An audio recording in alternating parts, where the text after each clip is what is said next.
In this video I'm going to show you how to download and install the Object Oriented Micromagnetic Framework project, or OOMMF as it's also known, onto a Linux system. Hopefully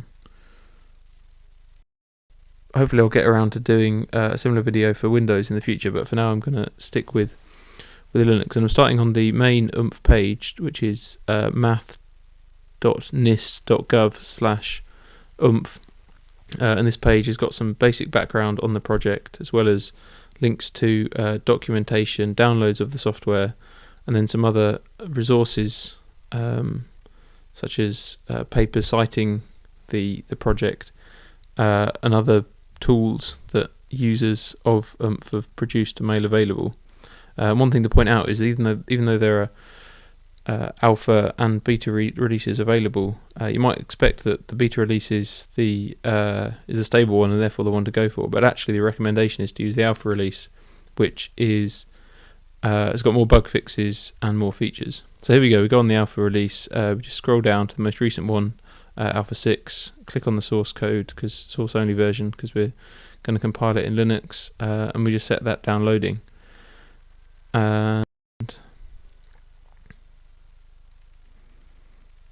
Now to check out the other elements of the installation, we're just going to go back to the main page, onto the OOMMF user guide for this version, and just go down straight through to the basic installation. Now it starts off asking us to download the software, which we've already done, and that's going on in the background, and then it also tells us how we can unzip the package from the command line, but actually we'll just go straight into the folder and extract it there. So it's now going to be in a folder there in the downloads folder.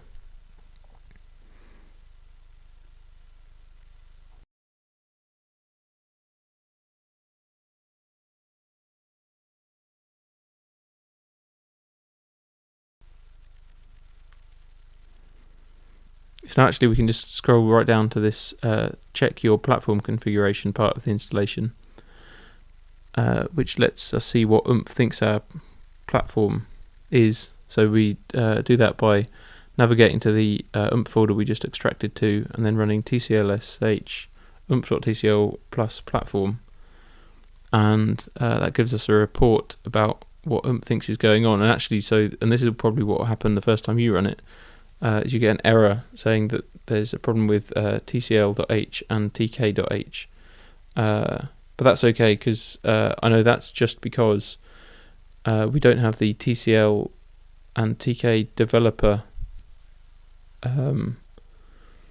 versions installed, so we can't actually compile and link OOMMF as we need to, but we can solve that just by running sudo apt get install tcl.dev, and likewise sudo apt get install tk-dev.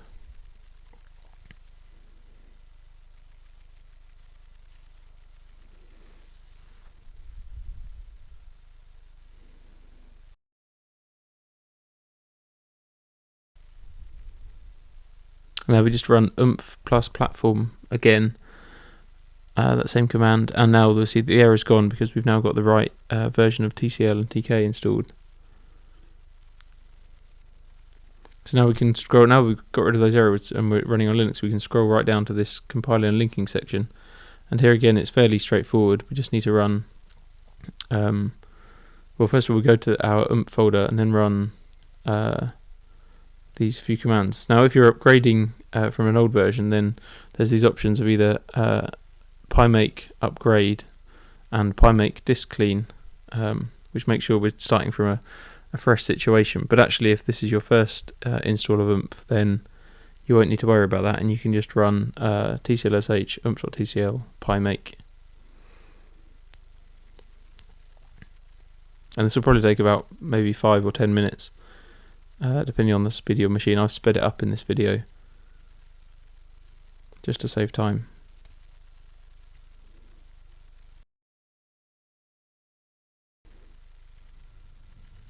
So there you go, that's it compiled and linked.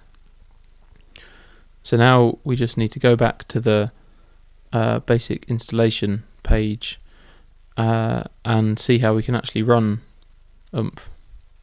So again, it's quite straightforward really. We just need to type tclsh oomph.tcl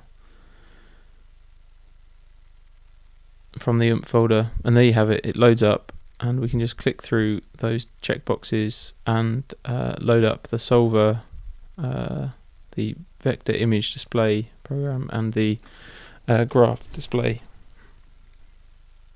Thanks for watching.